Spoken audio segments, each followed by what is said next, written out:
menyebabkan shortage itu adalah berkaitan dengan geopolitical tension. Teman-teman, saya sampaikan lagi, Indonesia as presidensi harus selalu menjaga keutuhan G20.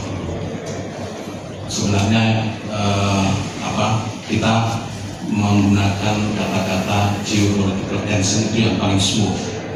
Tapi dari perspektif kata-kata ini belum menjawab Mas Rosi ini belum.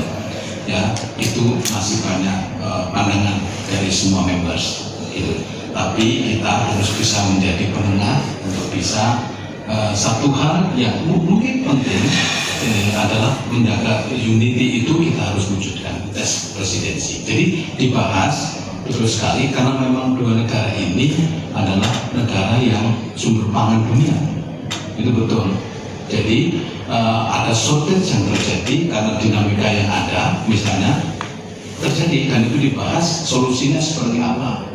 Ya, banyak sekali yang memberikan satu pandangan bahwa ya betul, seperti Pak Menteri Pertanian sebelum saya berangkat ke sini, satu yang dibekelin kepala saya karena saya melaporkan yang agak sulit ini Bapak. Akhirnya saya diberikan jalan, ya sudah, bilang sama mereka perangnya harus diakhiri. Mohon jangan menggunakan kata-kata perang, ya geopolitical tension yang kita gunakan. Itu sudah semua khalayak tahu untuk bisa berkomunikasi publik. Itu Mas. Kemudian konsep ketahanan pangan seperti apa? Yang ditanyakan Indonesia kok global nih? Indonesia. Oke. Jadi begini. Kalau teman-teman sekalian sering mendengarkan, mendampingi Pak Menteri itu ya, kita pada posisi CP1, kita punya CP1 sampai 5 ya. Di situ semuanya masuk. Nah, konsep itu harus masuk. Jadi tidak boleh hanya berpikir hulu, Mas Rosi. Nah, misalnya tadi dikatakan ya, nomor satu adalah meningkatkan kapasitas produksi. Dengan apa? Intensifikasi dan ekstensifikasi, bahkan diversifikasi. Itu yang kita lakukan. Intensifikasi itu mengoptimize yang ada. Kalau misalnya sekarang produktivitasnya 4, kita jadikan 5. Kalau itu produksinya 5, kita jadikan 6. Ya, dengan melakukan input, baik itu pupuk, baik itu manajemen air, baik itu terkait dengan tata kelola untuk proteksi hama penyakit dan sebagainya, itu masih dulu nih Mas Rosi. Nah, kemudian ekstensifikasi, kita cari lahan baru. Nah, termasuk yang konsep food estate itu salah satu yang saat ini kita tempuh. Sebenarnya kita ingin membuat lumbung pangan baru dalam konteks ini.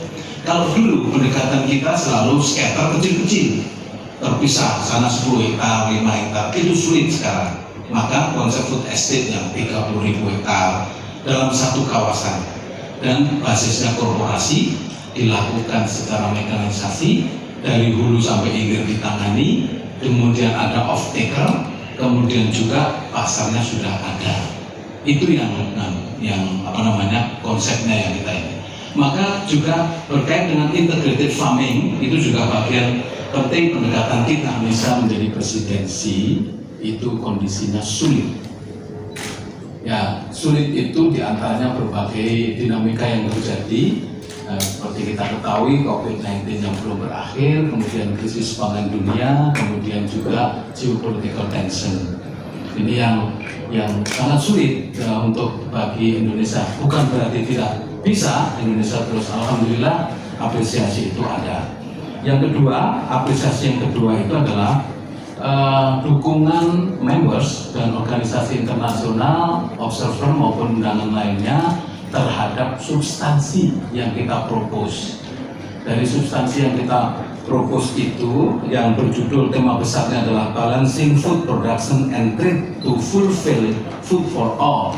Jadi ya kira-kira keseimbangan antara produksi dan juga perdagangan, ya, dengan maksud untuk memenuhi pangan bagi semua. Tidak boleh ada batas negara, batas nasional, kemudian restriksi dan lain sebagainya. Itu maksud daripada tema besar itu. Dari tema besar itu, teman-teman sekalian,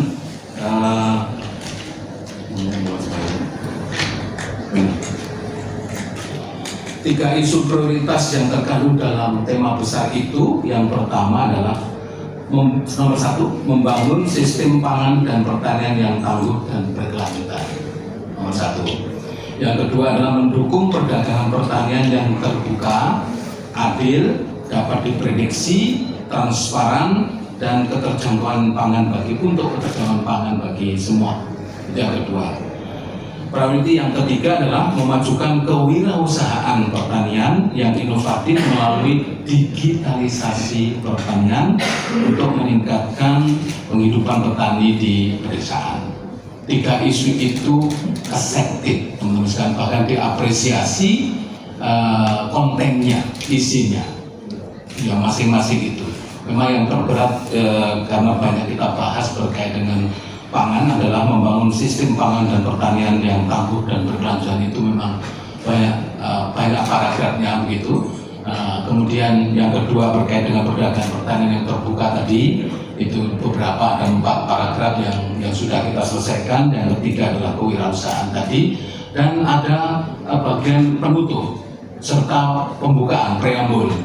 Nah, tadi ada yang tersisa dari konten yang ada, teman-teman sekalian, dari 27 paragraf yang kita diskusikan, itu masih tersisa 13 paragraf yang akan kita lanjutkan melalui pertemuan yang kita sebut dengan intersectional meeting. Itu secara tentatif akan kita jadwalkan di akhir Agustus. Nah, kemudian untuk juga sekaligus mengantisipasi pertemuan tingkat menteri di Bali 27-29 September nanti.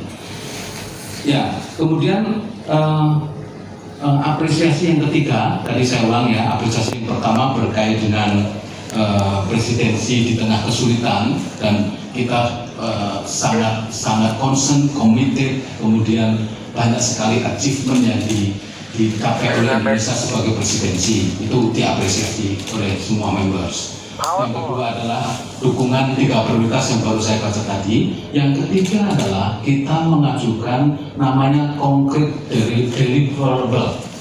Apa maksudnya? Satu rencana tanda kutip project yang bukan program yang akan membantu negara-negara kepulauan di Pasifik, utamanya adalah Fiji. Teman-teman sekalian, ide itu sebenarnya pernah kita lakukan dalam skema South-South Cooperation and Triangular. Itu ada satu program untuk negara-negara yang dari segi pangannya insecure karena mereka pulau-pulau kecil. Seperti hanya di kita, teman-teman sekalian, kalau kita lihat di NTT, di Kepulauan Riau, dan yang berbasis pulau-pulau itu, memang ketahanan pangannya perlu kita cermati, perlu kita jaga, dan perlu kita tingkatkan. Nah, itu ide itu untuk bisa membantu semua anggota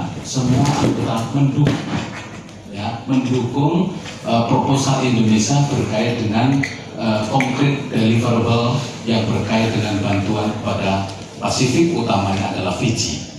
Itu didukung, meskipun masih harus dibahas secara konkret bahwa untuk mengimplementasikan program itu tidak sekedar hanya Indonesia, nggak bisa.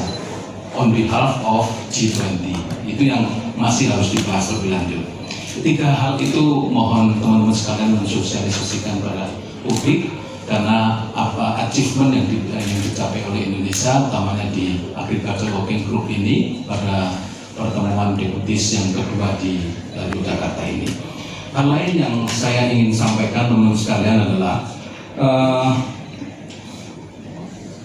di perjalanan antara 2 atau 3 pertemuan itu, inilah makanya kita tadi apresiasi.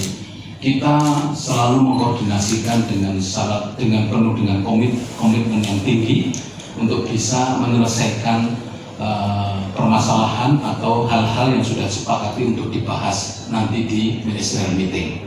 Nah, makanya kemarin